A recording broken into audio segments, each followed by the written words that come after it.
Assalamualaikum dan salam Sarawakku sayang, bersama saya Hafizah Munirah Mahram. Berita utama, persoalan siapa yang menerajui tampuk pemerintahan negara selepas pilihan raya umum PRU ke-15 pada Sabtu lepas akhirnya terjawab apabila Yang di-Pertuan Agong Al-Sultan Abdullah Riayatuddin Al-Mustafa Billah Shah berkenan melantik Datuk Seri Anwar Ibrahim sebagai Perdana Menteri Malaysia ke-10. Datuk Pengelola Bijaya Diraja Istana Negara Datuk Seri Ahmad Fadil Syamsuddin dalam satu kenyataan media pada Khamis memberitahu pelantikan pengerusi Pakatan Harapan dan Ahli Parlimen Tambun itu diperkenan oleh Baginda Al-Sultan Abdullah selepas perbincangan khas dan memperhalusi titah Raja-Raja Melayu di Istana Negara. Proses tersebut adalah bagi membolehkan Baginda membuat keputusan untuk melantik seorang ahli Dewan Rakyat yang pada hemat Baginda mungkin dapat kepercayaan majoriti ahli-ahli Dewan Rakyat.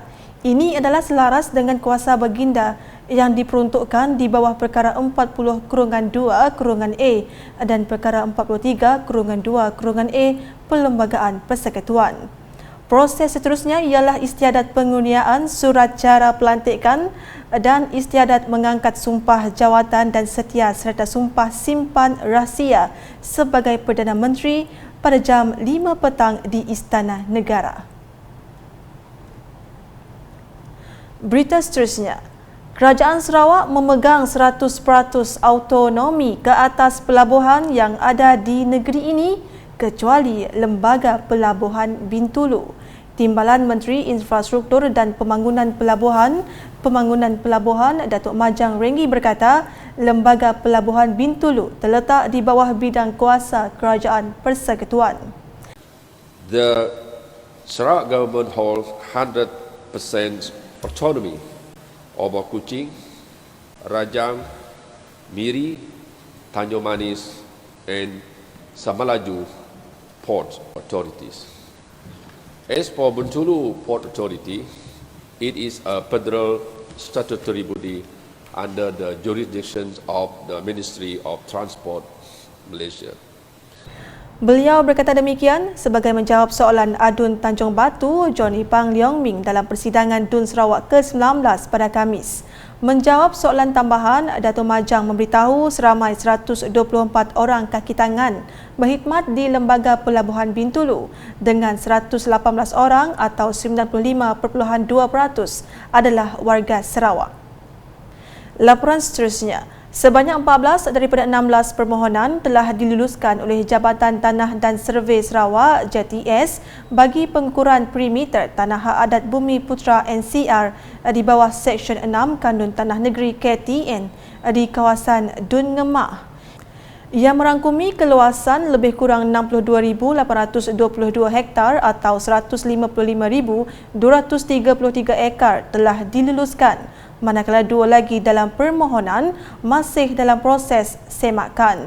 Menurut Timbalan Menteri Sumber Asli dan Pembangunan Bandar Datuk Len Talif Saleh, daripada 14 kawasan yang diluluskan, sebanyak 12 kawasan telah siap diukur perimeter di mana 9 kawasan dengan keluasan 27,266 hektar atau 67,374 ekar telah diwartakan di bawah Seksyen 6 KTN, manakala 3 kawasan berkeluasan 15,928 hektar atau 39,349 ekar akan diwartakan pada masa terdekat. Setakat tempoh yang sama, terdapat 9 kawasan yang telah diwartakan di bawah Seksyen 6 Kanun Tanah Negeri dengan jumlah keluasan 27,266 hektar atau 67,324 ekar yang melibatkan 3 kawasan daripada 9 kawasan ini berkeluasan lebih kurang 19,974 hektar atau 49,355 ekar telah diluluskan untuk diukur secara individu peringkat kedua bagi pengeluaran surat hak milik tanah di bawah Seksyen 18 KTN. Beliau berkata demikian ketika menjawab soalan adun ngemah Anijana dalam persidangan DUN Sarawak ke-19 pada Khamis.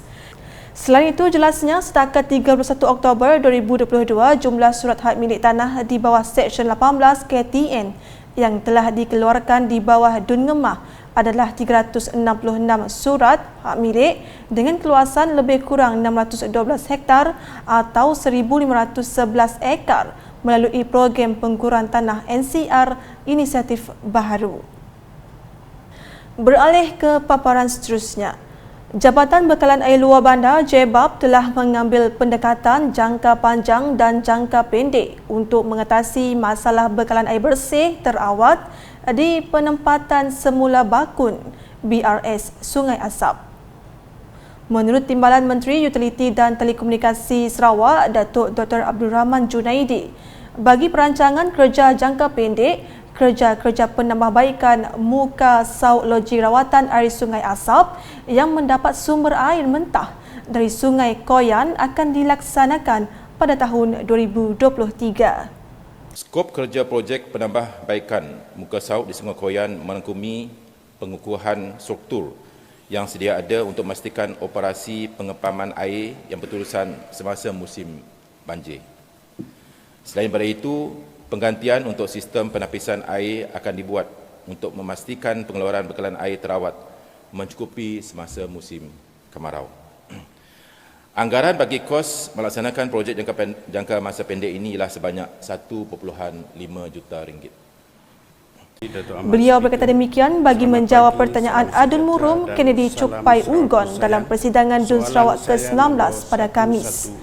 Datuk Dr. Abdul Rahman menambah bagi pendekatan jangka panjang pula, projek purpose upgrading of existing Sungai Asap water treatment plant and other facilities telah dikemukakan untuk pelaksanaan di bawah rancangan Malaysia ke-12 RMK ke-12 bagi memastikan masalah gangguan bekalan air dapat diselesaikan.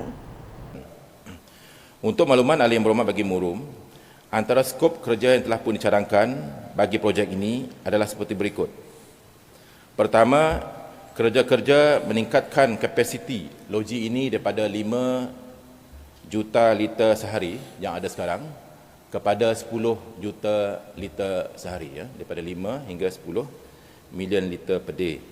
Dan keduanya ialah pembinaan muka sauk ataupun raw water intake yang baru di Sungai Koyan. Anggaran projek yang kedua ini ialah sebanyak, kosnya ialah sebanyak 16.7 juta ringgit.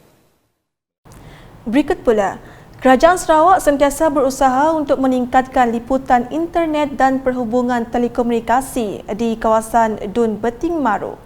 Timbalan Menteri Utiliti dan Telekomunikasi Datuk Liwan Lagang berkata, untuk memenuhi aspirasi itu, sebanyak 5 menara telekomunikasi telah siap dibina di bawah inisiatif Sarawak Multimedia Authority Rural Telecommunication Smart Fasa 1. Menara-menara tersebut akan beroperasi menjelang suku pertama tahun 2023. Manakala 2 buah lagi menara smart fasal 2 dan seluruh menara di bawah Plan Jalinan Digital Negara Jendela Pasal 1 oleh Suruhanjaya Komunikasi dan Multimedia Malaysia MCMC masih dalam peringkat pelaksanaan. Beliau berkata demikian menjawab soalan Adun Beting Maru Razaili Gapur dalam persidangan DUN Sarawak ke-19 pada Khamis.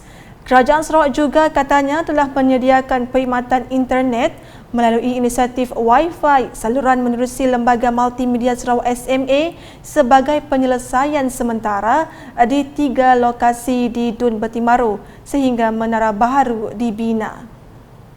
Iaitu di Blok Kelali, Perpustakaan Desa Kampung Tengah Pusa dan Kampung Semarang.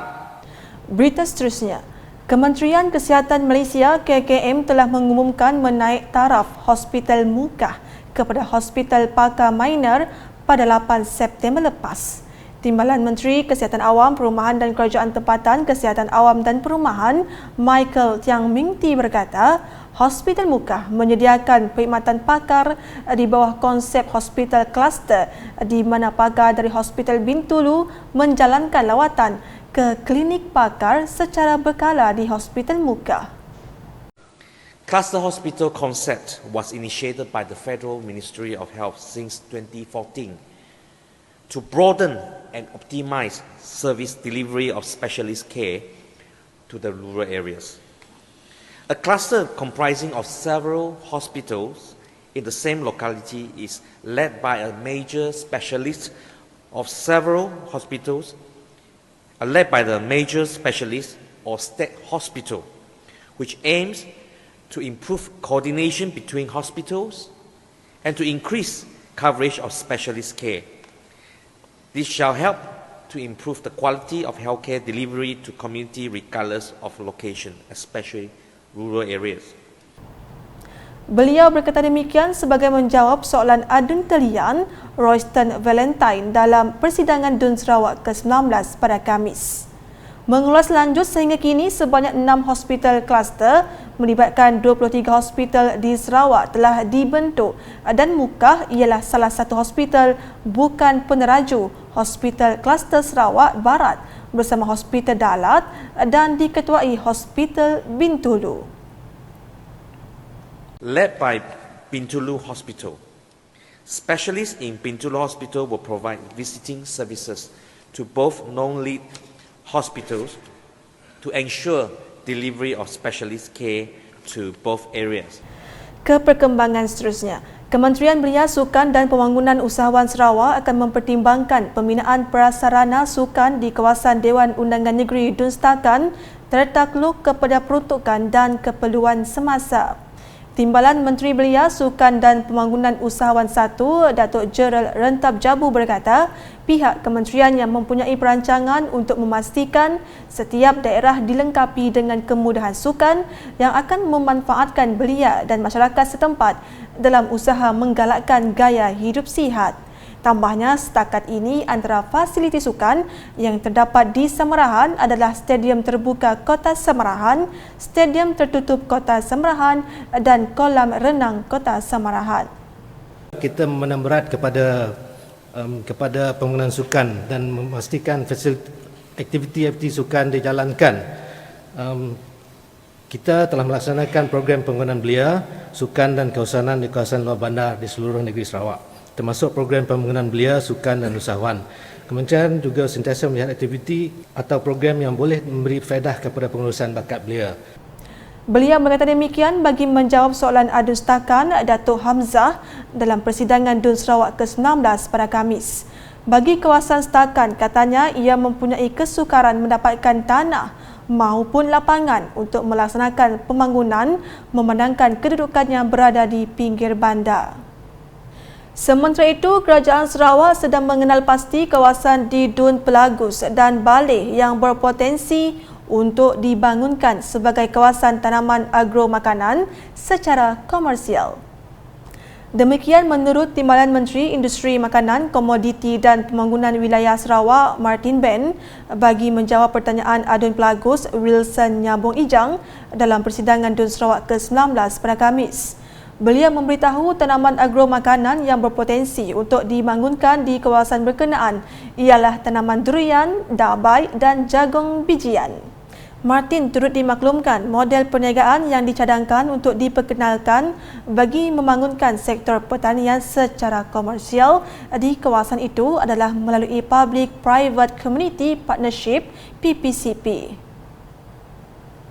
Pelaksanaan model ini membabitkan persetujuan bersama antara petani dan syarikat peneraju berteraskan kepada pendekatan sewaan serta pertanian kontrak yang mana petani ke atas, hak petani ke atas pemilikan tanah masih kekal dan tidak terjejas. Syarikat peneraju juga akan menanggung modal pengurusan dan mengurus aktiviti pertanian dan pemasaran hasil pertanian.